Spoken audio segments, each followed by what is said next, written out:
Ah oui, au début, au départ, j'étais, bah oui, la seule voix, la première voix féminine.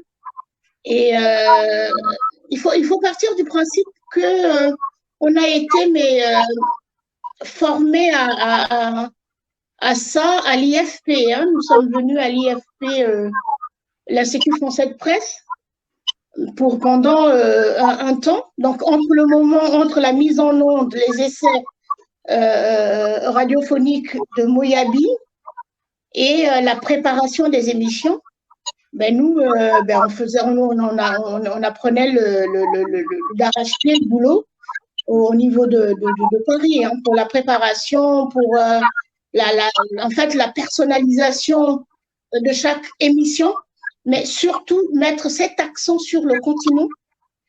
Voilà, cette façon de travailler avec passion, avec abnégation. On a tout appris dans les studios de l'IFP.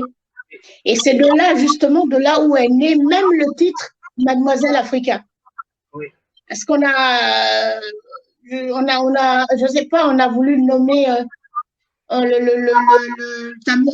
a eu Tam Tam d'Afrique, mais il fallait un titre original. Et puis est née Mademoiselle Africa, Denise Boucandou. Et comme le mot Africa, quand tu l'écris en anglais et que tu le prononces en français, eh ben, ça passait dans toutes les langues. Tu vois? Donc, dès qu'on disait Mademoiselle, les gens savaient qui c'est. Africa, ben, c'est l'Afrique. C'est vraiment là, c'était comme une espèce d'offrande, en fait. L'idée. Parce que quand j'arrivais à l'antenne, c'était pour offrir quelque chose de spécial, d'extraordinaire à l'auditoire. Parce qu'on n'arrivait pas à l'antenne on n'arrivait pas à l'antenne pour soi. C'était pas pour se faire un nom. C'était pour se mettre au service des auditeurs, au service du continent. Africa numéro 1. Parce que, en fait, c'est cette idée. Africa, oui. C'était l'idée maîtresse, en fait. Vous n'êtes pas à l'antenne pour vous, vous êtes au service des auditeurs et du continent. Donc, c'était vraiment avec cette idée qu'on a travaillé. Et c'est pour ça que ça a marché, en fait. En fait, c'est le lieu de dire… On n'était pas à l'antenne pour jouer les stars. Tout à fait. Je pense que c'est le lieu de dire qu'en fait, ça a été une belle formation pour nous tous, une belle formation sur le plan professionnel, sur le plan éthique. Et Africa numéro 1 était une entreprise florissante, vraiment un modèle d'entreprise florissante sur le continent africain. Quand j'ai interviewé Gissa Etougué, il m'a dit qu'en fait, Africa numéro 1 à l'époque était la 3e radio mondiale. Donc c'était vraiment phénoménal. Ben oui, parce qu'à l'époque, tu n'avais que 2 radios, tu avais RFI et tu avais La Voix de l'Amérique. Et La Voix de l'Amérique, tu avais Georges Collinet. Quand tu as un exemple comme Georges Collinet à l'antenne, mais il fallait vraiment faire le poids en face. Et on a fait le poids. Et si tu veux, on est allé au-delà des attentes. On est allé au-delà des attentes parce qu'à un moment donné, on n'est pas resté que numéro 3. On est resté vraiment numéro 1. On était au top des tops. Exactement. Mais après, ça a commencé à dégringoler dès le moment où dès qu'on a séparé la régie publicitaire. Dès que la régie publicitaire, dès que la Sofirad a commencé à retirer ses billes, et ben les problèmes ont commencé à Africa numéro 1. Parce qu'à un moment donné, quand la Sofirad s'est retirée, qu'ils se sont retrouvés à la rue La Boétie, c'était pas à l'endroit où tu as travaillé, toi, à Paris. Tu étais dans quel arrondissement encore, là, à Paris? Quand tu es venu pour Africa? Dans le 11e arrondissement. Parce qu'au départ, c'était rue La Boétie. Hein. là où, avec Élise Mpako et autres. Oui. Alors, je vais faire Ouais. entrer un auditeur. Avant d'arriver à la Bastille où On était au Faubourg Poissonnière. 33 rue du Faubourg Poissonnière. voilà, donc là, à la Bastille. À côté de Tati, ensuite à la Bastille, dans le 12e Ouais. Alors, je vais faire entrer un auditeur, Monsieur Demba, qui est là depuis très longtemps, qui s'impatiente sûrement. Alors, il va bien se mettre en place. Monsieur Demba. Est-ce qu'il est là, Monsieur Demba? Oui, je suis là. J'avais désactivé mon micro. Oui. Monsieur Vous Demba. m'entendez? Oui, on vous entend. Bonsoir, Oui. Monsieur Demba. On a quelques problèmes de son, mais bon. Est-ce que c'est le téléphone? Monsieur Demba, vous m'entendez? Oui, on vous entend. Très bien. Alors, oui. Je vous laisse la parole. Oui, donc je disais bonsoir à tout le monde. Je suis très ému, moi, de voir le visage de Fanny et Assa. Et voilà, moi, j'ai connu Africa numéro 1 très, très jeune. Comme vous le disiez, c'était vraiment une référence en Afrique. Il se trouve que moi, j'ai connu Africa numéro 1 dans les années 2000. J'étais jeune lycéen, je venais de quitter mon village et je suis arrivé dans la capitale Bamako. Je suis malien. Et il se trouve que quand je suis arrivé à Bamako, je ne connaissais pas bien mes cousins. Donc, c'est la radio qui me permettait vraiment de me sentir moins seul. Les aléas du direct. Hein. Oui, donc je disais que c'est la radio qui me permettait de me sentir moins seul. Et du coup, c'est ainsi que je me suis vraiment attaché à Africa numéro 1. Notamment quand j'ai quitté au lycée à midi, j'arrivais, il y avait l'émission que Fanny animait avec Khadine Ndiaye et Rachel à midi, à 13h, quelque chose comme ça. Et du coup, moi, pendant ma pause méridienne, j'écoutais Africa numéro 1 avec les poésies, les correspondances. C'est vraiment, ça m'a vraiment aidé à ne pas me sentir seul. Ouais. Et après ça, ben voilà, Kilimanjaro avec Phil le Montagnard et les Quizmaster Isis avec les raps, nous qui étions jeunes et tout, j'avais 16 ans, 17 ans. Et vraiment, c'était vraiment Africain numéro 1 parce que vraiment, l'Afrique était anonymat. Je me posais toujours la question de savoir est-ce que vous étiez conscient de l'impact que vous aviez sur l'Afrique, sur la jeunesse africaine. Moi, aujourd'hui, je suis à Paris, je suis professeur de mathématiques à la cité scolaire Lavoisier, dans le 5e. Et moi, grâce à Africain numéro 1, j'ai vraiment j'ai pu aimer mon continent, j'ai pu connaître, ne serait-ce qu'en géographie, mine de rien, les capitales, Kiminumisu à Luanda, Friscoum, excusez-moi, 2 secondes, juste 2 minutes. D'accord. Voilà. Donc, je disais, j'en suis ému. Hein. Je ne sais pas si vous imaginez le fait de vous voir, vous tous comme ça, et que je vous ai écouté depuis des années, ben, grâce au développement technologique, je vous vois maintenant, mais je peux vous assurer qu'au fait, le fait qu'on ne vous voyait pas, alors ça entretenait encore ce côté mystique de l'Afrique. Vous avez dit, j'en fais trop, mais je n'en fais vraiment pas trop. C'était vraiment ce sentiment-là, s'attacher à des personnes qu'on ne voit pas, dont on ne connaît pas le visage, dont on ne reconnaît pas le visage. Et du coup, moi, Africa numéro 1, vraiment, je dirais, c'est des souvenirs qui sont éternels pour moi. Qui sont éternels pour moi. Et je trouve dommage qu'on n'ait pas pu, nous, Africains, vraiment maintenir en vie cette radio qui quand même faisait rayonner l'Afrique. Qui faisait vraiment rayonner l'Afrique. Alors, je suis désolé. On va calmer les gens à la cuisine. Madame voilà, exactement, voilà, j'y reviens. On se retrouve dans quelques instants. Merci, M. Demba. Alors, Papi Dep, peut-être un commentaire, ou alors Fanny. Alors, M. Demba dit que est-ce que nous imaginions l'impact que nous avions auprès des auditeurs, Fanny? Pas du tout. Mais Denise l'a dit tout à l'heure. On travaillait pas pour le végétariat, pas pour des stars, on travaillait pour l'Afrique. C'était une noble mission et on ne pensait même pas à la concurrence.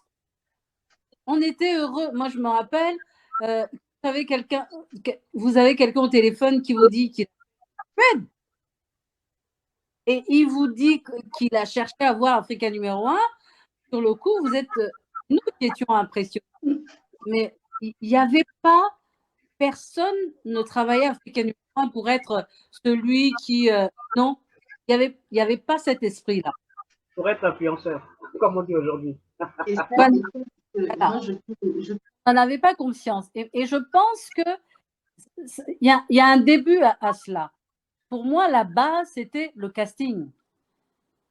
Ne venez pas à Africa numéro 1 simplement parce qu'on avait une belle voix, parce qu'on avait un background. On venait à Africa numéro 1 parce que vous aviez réussi à un casting. Voilà. Et ça participe quelque part de la formation de chaque animateur et même journaliste d'Africa numéro 1. Oui. Quand vous aviez, on vous ouvrait les portes, vous avez même pas une émission, mais vous avez votre voix, on vous faisait sentir que vous avez franchi quelque chose d'énorme. Ensuite, là, je vais revenir à la période de février. Ensuite, il y avait ce renouvellement de qui n'était pas évident du tout. Est-ce que vous aviez fait vos preuves pendant une année? C'était notre année-là. Nous, on ne faisait pas de régime, hein, mais février, c'était systématique.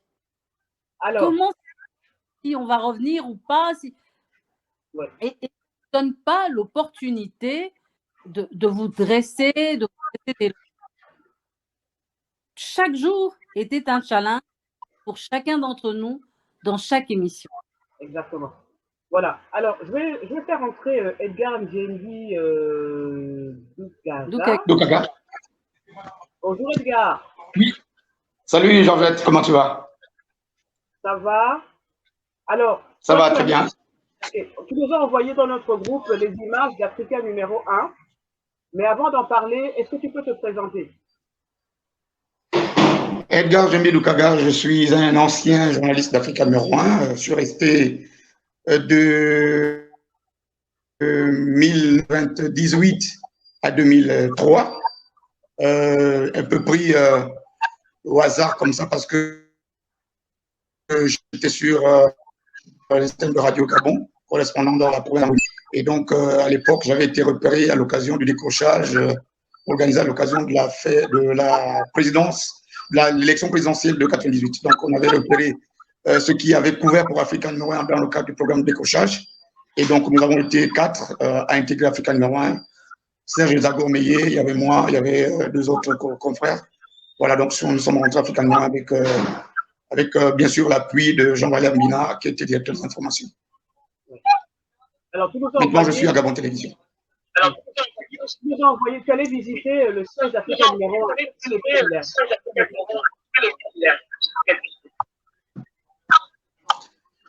Écoutez, j'ai plutôt eu des crampes d'estomac. J'ai eu des crampes d'estomac quand je suis rentré à partir de ce qui était encore l'accueil d'Africa numéro 1, parce qu'il faut rappeler que Africa numéro 1, c'était un mythe d'y entrer. À partir même de la guérite, c'était compliqué de rentrer. Il fallait monter carte blanche, il fallait décliner son identité, il fallait qu'on se fasse enregistrer. Donc, c'était un privilège d'être Africa numéro 1 à cette époque. Et donc, quand je suis arrivé hier, j'avais des crampes d'estomac. Quand je suis allé en salle de rédaction, j'ai vu toutes ces casses. Quand je suis allé dans les studios d'enregistrement des correspondants, quand je suis allé dans les studios de présentation des programmes et du journal, je me suis pas retenu de pleurer. J'ai eu très mal. Et vraiment, je ne sais pas comment on est arrivé à cette forme de violence. Oui. Et oui, on a conscience surtout de la déception des auditeurs qui ne comprennent pas qu'on ait laissé tomber un outil aussi important pour le continent et surtout accessoirement pour nous, quoi. Je veux dire, c'était pas une radio africaine, c'était pas une radio gabonaise pour les Africains. C'était leur radio à eux, comme disait Fanny tout à l'heure, et ils ne comprennent pas qu'on n'ait pas pu sauver cette radio quand elle avait des difficultés. Et des fois, c'est un peu embarrassant à répondre. Aujourd'hui, tu travailles pour qui? Tu travailles où? Et est-ce que cette image Africa numéro 1 te colle à la peau au point que ça peut être un peu dérangeant? L'image colle à la peau et est en nous, comme une forme d'ADN fiché dans notre être.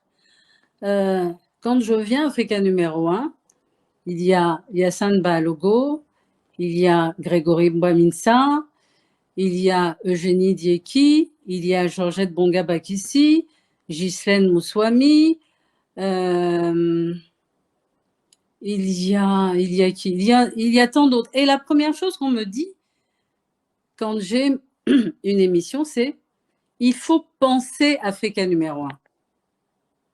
C'est une école. Il faut penser lorsque tu prends l'antenne, lorsque tu écris quelque chose, tu prépares ton émission, il faut penser Africa numéro 1. Il nous est arrivé de dire, je pense chacun d'entre nous, non, on n'est pas gabonais, on est Africa numéro 1. Donc, c'est quelque chose qui est inscrit. Lorsque les voix d'Africa numéro 1 étaient particulières. Tout le monde aujourd'hui se souvient du lancement de Tunde Fatunde. Il n'avait pas cette voix. Ceux qui l'ont côtoyé, l'ont connu, savent qu'il ne parlait pas comme ça, il n'avait pas d'accent. Mais il fallait être Africa numéro 1.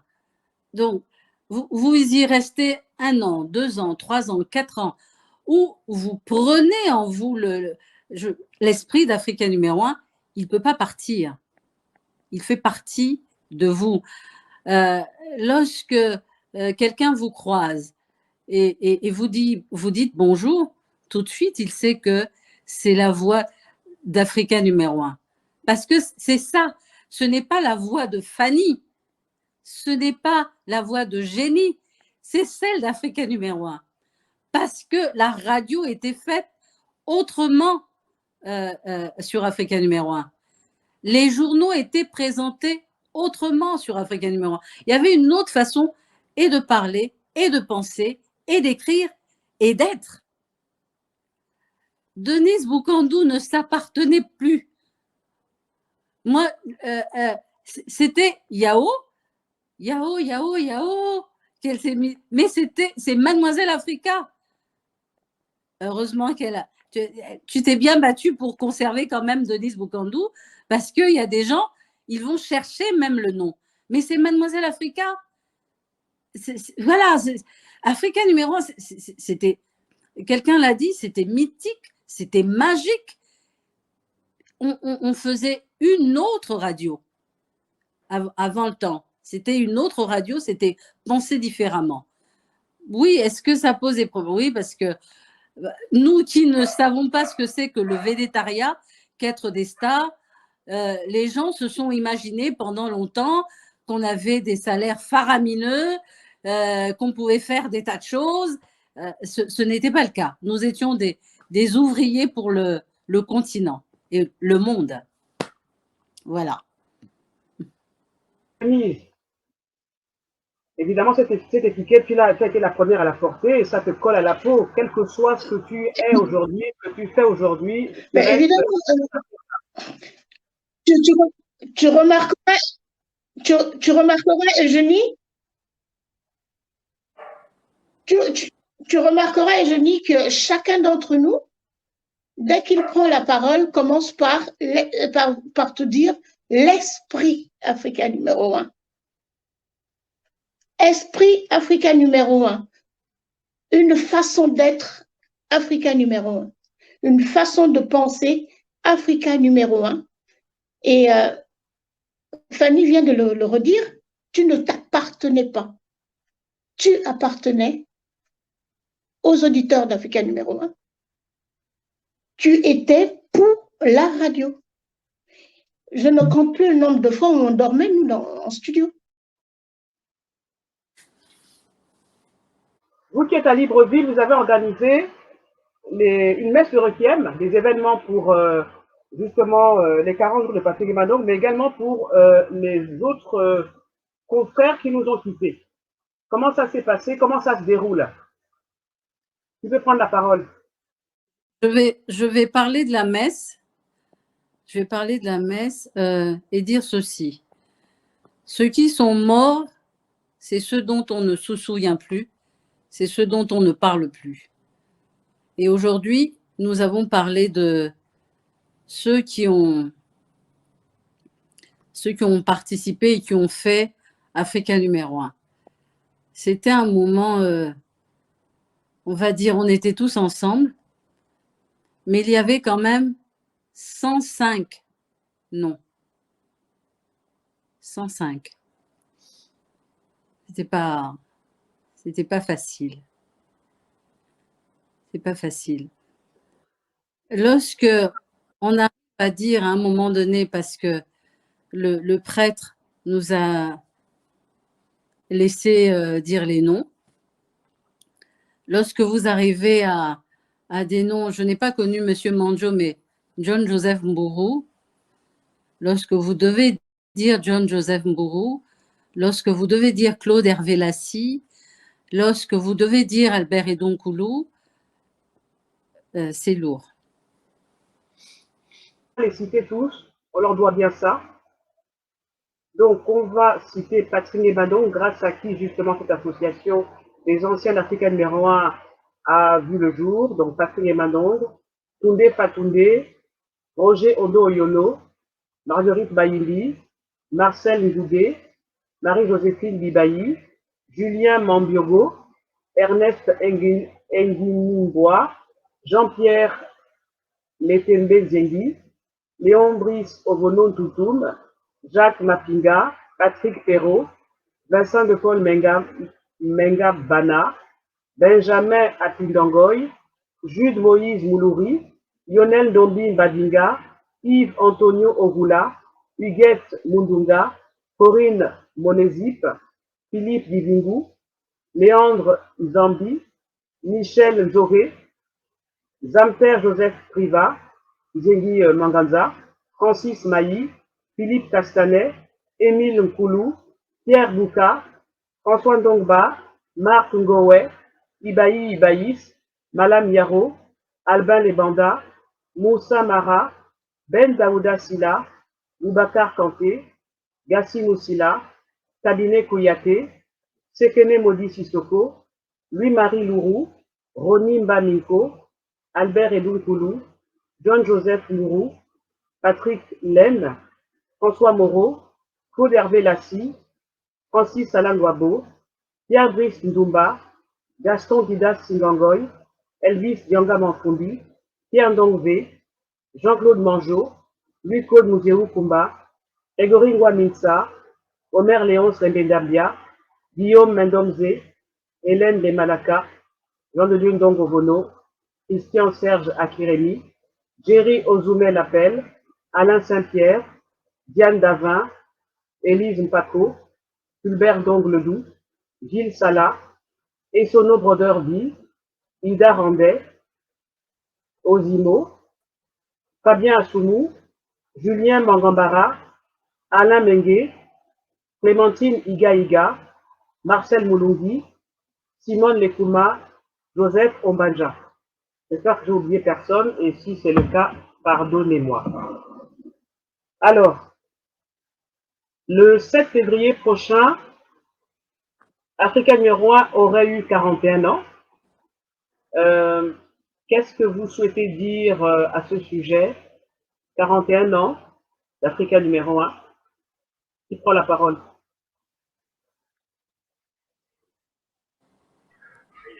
Oui, Eugénie. Oui. Dans la liste qu'on a donnée, d'ailleurs, je voudrais m'excuser pour ne pas avoir été, pourtant ce n'est pas la volonté qui manquait, mais les engagements que nous avons pris ont fait en sorte que je sois en dehors de Libreville et que je sois rentré plus tard que je ne l'avais prévu moi-même, ce qui fait en sorte que je n'ai pas pu participer avec les autres à la messe de cet après-midi. Par ailleurs, il faudra peut-être ajouter Pierre Chatignou à la liste des décédés, parce que Pierre a été un encadreur de la rédaction avec nous, et il était déjà malade quand il était à Libreville. Pierre Chatignou aussi est décédé, il aurait pu figurer sur cette liste, mais c'est pas grave, c'est bien il fallait quand même noter son nom, et il vient de rejoindre donc par la même occasion celle des autres qui sont partis et qui nous mettent dans une position de grande émotion aujourd'hui, de gros regrets aujourd'hui, parce que la liste de ces noms rend plus triste qu'elle ne fait autre chose. Qu'est-ce qu'il faut faire? Qu'est-ce qu'on peut dire pour les 41 ans d'Africa numéro 1? Je souhaite déjà que l'esprit qui est né aujourd'hui avec cette espèce de regroupement virtuel continue, qu'on ne se perde plus de vie, parce que je suis sûr que ceux qui sont là comme moi découvrent des noms sur cette liste dont ils n'avaient plus de nouvelles et qu'ils viennent d'apprendre par cette liste-là qu'ils sont finalement décédés. Et c'est un peu difficile à accepter de la part des gens qui ont partagé leur vie ensemble, parce que c'était une vie. Je me souviens, pour mon exemple personnel, que mon premier fils, a grandi, a marché, a rampé, avait tous ses parents Africa numéro 1. Il grandissait sous les tables dans les studios d'Africa numéro 1. Il avait une vingtaine de parents tous les jours. C'est des expériences de vie qui marquent. Donc, il faudra, à mon avis, qu'on renoue cette chaîne qui s'est créée aujourd'hui, qu'on la consolide et qu'on ne fasse plus en sorte que les gens se perdent de vue comme ça.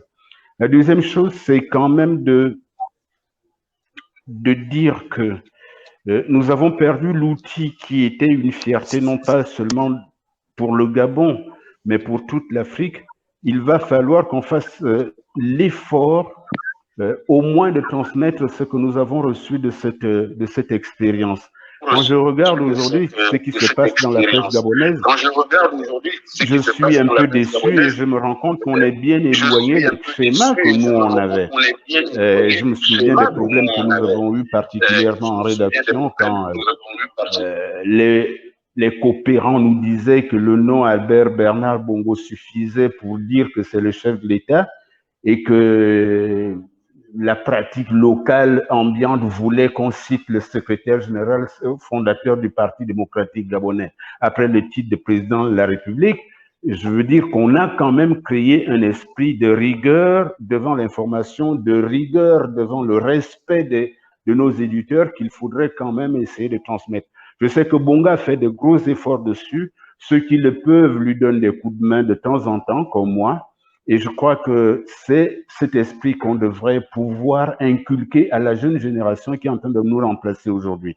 Ce n'est pas facile, c'est vrai, mais il faut quand même essayer d'y aller, et on travaillera encore pour le rayonnement d'Africa numéro 1 en transmettant ce que nous avons reçu de cette radio. Maintenant aussi, ceux qui créent les entreprises de presse devraient savoir que la technologie évolue tellement vite que si on reste branché, vissé à un seul système, on risque de finir comme Africa numéro 1. En fait, ce qui a tué Africa numéro 1, c'est la mauvaise différenciation entre ceux qui produisaient de l'argent et ceux qui dépensaient de l'argent. La radio dépensait plus d'argent qu'elle n'en produisait parce que l'argent était produit à Mouyabi. Et ce qui a tué Mouyabi, c'est l'obsolescence de la technologie. Les gens sont partis de longue courte pour aller à la modulation de fréquence. Du coup, tout un investissement est devenu inutile. Et même si, par ailleurs, la radio a essayé de migrer vers la modulation de fréquence, il fallait qu'elle s'auto-alimente. Et dès lors que ceux qui produisaient de l'argent n'étaient plus productifs, on était programmé pour mourir, en fait. Ça me semble évident. C'est tout ce que je pouvais dire sur une projection dans le futur. Il faudra qu'on cultive et qu'on entretienne l'esprit de solidarité que nous venons de mettre en place. Il faudra qu'on essaie de transmettre, et surtout que cette expérience d'Africa numéro 1 serve d'exemple à ceux qui auraient les ambitions aujourd'hui de créer des organes de presse, en sachant que, on le dit de plus en plus, il y a de l'obsolescence programmée dans la technologie aujourd'hui. Voilà ce que je pouvais dire, Eugénie.